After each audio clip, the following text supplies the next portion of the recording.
सभी किसान एवं पशुपालक साथियों को मेरा नमस्कार। साथियों, मैं डॉक्टर शंकर और आज मैं और हमारी पूरी टीम हमारे कृषि विश्वविद्यालय के बाकी साथीगण और जो यहाँ के छात्र हैं, सब ने आज एक ऐसा इनिशिएटिव लिया है कि जो वर्तमान समय में गायों की लंपी स्किन डिजीज जो फैल रही है, तो उन गायों में जिनमें बीमारी आ रखी है या जो प्रभावित होने वाले एनिमल हैं जिनमें शुरुआती लक्षण देखे गए हैं, या ऐसा क्षेत्र जहाँ पे बीमारी फैल रखी है जबकि कुछ पशु वहाँ पे बचे हुए हैं, कुछ गायें वहाँ पे बची हुई हैं, तो उन गायों की इम्यूनिटी को बढ़ाने के लिए, उनकी रोग प्रतिरोधक क्षमता को बढ़ाने के लिए हमने जो आयुर्वेदिक देसी नुस्खे हैं जो इम्यूनिटी को बूस्ट करने वाले, उन पे हमने आज एक इनिशिएटिव लेकर के और हमारे विश्वविद्यालय के अंदर सब लोगों के सहयोग से देसी नुस्खे हमने तैयार किए हैं। और ये तैयार करने के बाद में हम जो क्षेत्र में पशु हैं, जो क्षेत्र में जो अफेक्टेड एनिमल्स हैं, उनको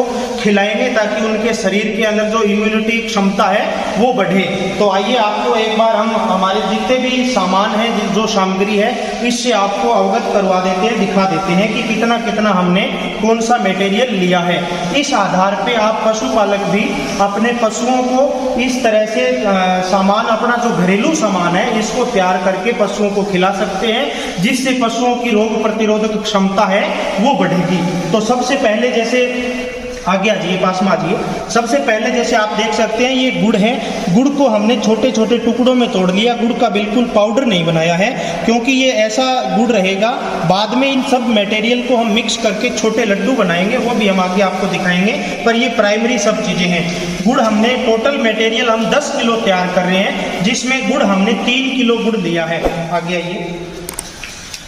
उसके बाद हमने अजवाइन ली है। अजवाइन भी शरीर के अंदर रोग प्रतिरोधक क्षमता को बढ़ाती है, साथ ही साथ पशुओं की पाचन शक्ति को भी अजवाइन बढ़ाती है और पशु में भूख ज़्यादा लगती है, क्योंकि इस बीमारी में देखा गया है कि पशु की जो भूख लगने की जो क्षमता है वो कम हो जाती है। पशु का पाचन तंत्र भी इसमें अफेक्टेड होता है, तो इसीलिए अजवाइन लिया है। उसके बाद जो आयुर्वेद में लहसुन का एक बहुत बड़ा योगदान देसी औषधियों में माना जाता है, तो लहसुन भी हमने इसमें लिया है। लहसुन पशु की इम्यूनिटी को भी बढ़ाता है, बूस्ट करता है, और साथ ही साथ लहसुन है वो पाचन शक्ति को भी इम्प्रूव करता है।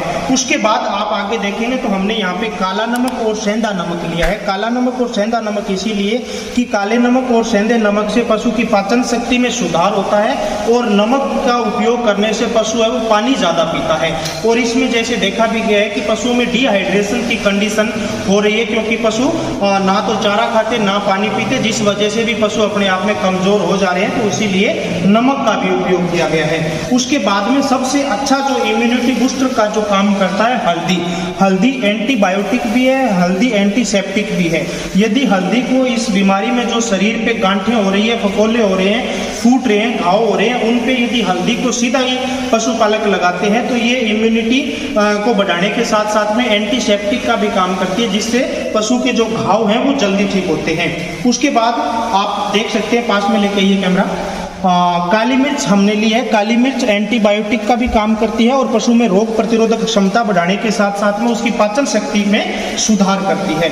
उसके बाद आप देख सकते हैं यहाँ पे जीरा लिया गया है। जीरा में भी ये सब पोषक तत्वों के साथ साथ में जीरा भी पाचन शक्ति को बढ़ाने का काम करता है। जब पशु की पाचन शक्ति प्रभावित नहीं होगी, पाचन शक्ति सही बनी रहेगी, पशु खाएगा पिएगा अच्छा से, तो उसमें अपने आप रोग प्रतिरोधक क्षमता है वो तैयार हो जाएगी और पशु इस बीमारी से जल्दी तैयार हो जाएगा। तो इसीलिए हमने इम्यूनिटी को बढ़ाने के साथ साथ में पशुओं की पाचन शक्ति पे भी एक ध्यान रखते हुए ये सब चीज़ें इसमें डाली है।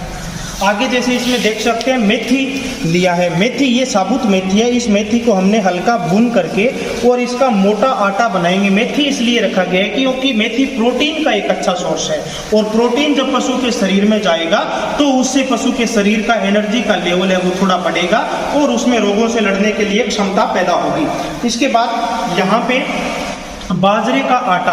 आटा पशुपालक जब भी लेते हैं ध्यान रखना चाहिए, कभी बारीक आटा नहीं होना चाहिए, हल्का मोटा आटा होना चाहिए। बाजरे का आटा उसका बेस बढ़ाने के लिए, यानी उसका वॉल्यूम बढ़ाने के लिए लिया गया है, ताकि हम इसकी कुछ की हम रोटी बनाएंगे जिसको एक साइड से हम सेकने का काम करेंगे, कुछ की हम लड्डू बनाएंगे, तो वॉल्यूम के लिए बाजरे का आटा। उसके बाद जो सबसे महत्वपूर्ण औषधि गिलोय जिसे बोलते हैं, गिलोय शरीर के अंदर इम्यूनिटी क्षमता को बढ़ाने में बहुत महत्वपूर्ण योगदान गिलोय का है। तो ये आप देख सकते हैं गिलोय है, और गिलोय को हमने छोटे टुकड़ों में तोड़ा है ताकि इसको मिक्सी में अच्छे से ग्राइंड कर सकें, क्योंकि बड़ी गिलोय हम नहीं कर सकते, इसीलिए इसको छोटे टुकड़ों में तोड़ा है। गिलोय के जो पत्ते हैं इनको डायरेक्ट पशुओं को खिलाने में यदि काम में लिया जाता है तो भी ये सबसे महत्वपूर्ण कारगर है।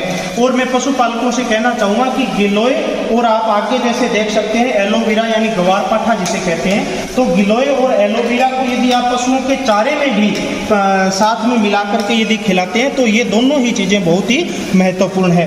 ये ग्वारपाठा के छोटे टुकड़े हमने किए, इनको भी मिक्सी में ग्राइंड करेंगे, इसीलिए टुकड़े किए। आप आगे देख सकते हैं इसमें जो ग्वारपाठा की पत्तियां हैं, जैसे बड़ी बड़ी ग्वारपाठा की पत्तियां हैं, इनको हमने छीलने के बाद में, और जैसे ये ग्वारपाठा की कटिंग हो रही है, कटिंग करके, और ये सारा मटेरियल अभी हमने रॉ मटेरियल अभी तैयार किया है। इसके बाद इसकी प्रोसेसिंग करके, तो हमने जो देसी मटेरियल था जिसमें गुड़, अजवाइन, सौंफ, धनिया, जीरा, मेथी और गेंदा भी काम में लिया है, क्योंकि जो अलग अलग कंपनियों की जो अलग अलग किट आ रही है वो सब मैरीगोल्ड प्लस, यानी उनमें भी कहीं ना कहीं गेंदे का ही एक्सट्रैक्ट है। तो गेंदा भी हमने इस सब मटेरियल में मिक्स किया है, और सारा मटेरियल तैयार करने के बाद इसे पशुओं को खिलाने के लिए छोटे छोटे बॉल्स यानी लड्डू बनाए जा रहे हैं। और ये सब जो आवारा बेसहारा जो गाय हैं और जो गौशाला में जो गाय हैं उन सब को हमारी टीम के द्वारा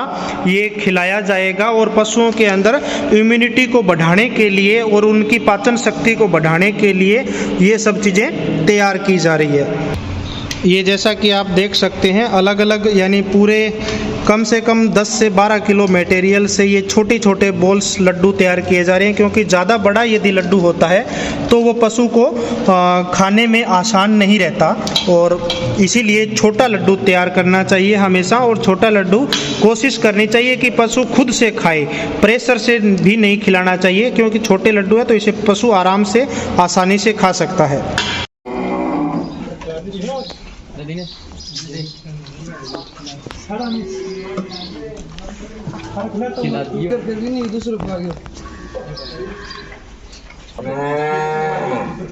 पूरे भारत के अंदर और राजस्थान और गुजरात में खासकर जो लंपी स्किन बीमारी, गांठदार त्वचा रोग जो गायों में हो रखा है, इसके लिए सभी छात्रों ने और हमारे स्टाफ ने आपसी सहयोग से देसी नुस्खे से जो तैयार करके जो गायों के लिए लड्डू तैयार किए थे, वो बीकानेर स्थित गौशाला के अंदर पशुओं को खिलाने के लिए, और जो खासकर जो कमज़ोर पशु हैं जिनका इम्यूनिटी सिस्टम कमज़ोर है, जो दूसरी किसी न किसी छोटी मोटी बीमारी से ग्रस्त हैं, या जिन पशुओं में शुरुआती लक्षण दिखाई दे रहे हैं, उन सब पशुओं के लिए यहाँ पे ये जो लड्डू हैं ये खिलाए जा रहे हैं, ताकि इन पशुओं के अंदर जो इम्यूनिटी सिस्टम है वो थोड़ा इम्प्रूव हो और इनकी पाचन शक्ति में सुधार आए, ताकि ये पशु आगे भविष्य में लंपी स्किन डिजीज से बच सकें। और इस गौशाला में बाकी अन्य पशु भी अपने को बाहर दिखाई दे रहे हैं, उन पशुओं में अभी तक किसी भी तरह का कोई लक्षण दिखाई नहीं दे रहा, बाकी सब स्वस्थ पशु हैं। पर जो थोड़े बहुत इस तरह के पशु जिनमें लग रहा है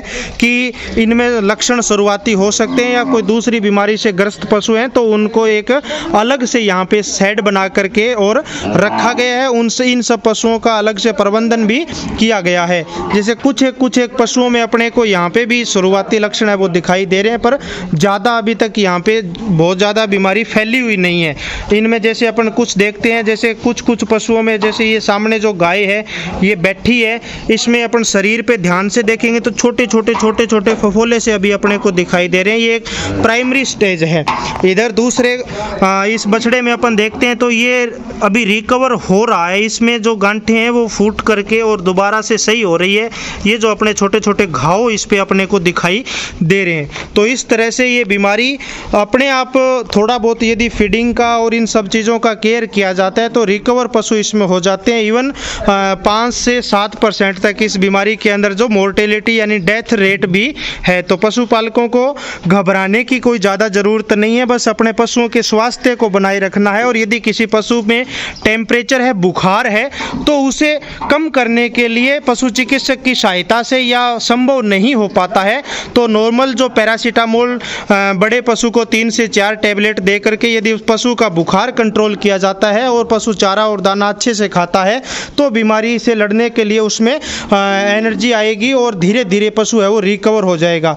पशुपालक ध्यान रखें, यदि किसी पशु के बाहर घाव हो रखा है या जो गांठें टूट गई है उसके बाद उसको नीम के पानी से यदि नीम का पानी उन पे डाला जाता है या सरसों के तेल में हल्दी और कपूर मिला करके उन पे लगाया जाता है तो वो घाव है वो जल्दी रिकवर हो रहे हैं। तो ये जो अपने देसी नुस्खे हैं, चाहे इम्यूनिटी बढ़ाने के लिए खाने से संबंधित हो या उसके शरीर पे लगाने से संबंधित हो, इन सब चीज़ों पे पशुपालक यदि ध्यान देता है तो बीमारी कोई ज़्यादा बड़ी बीमारी नहीं है। बस अपने को टाइमली पशु की मॉनिटरिंग ज़रूरी है।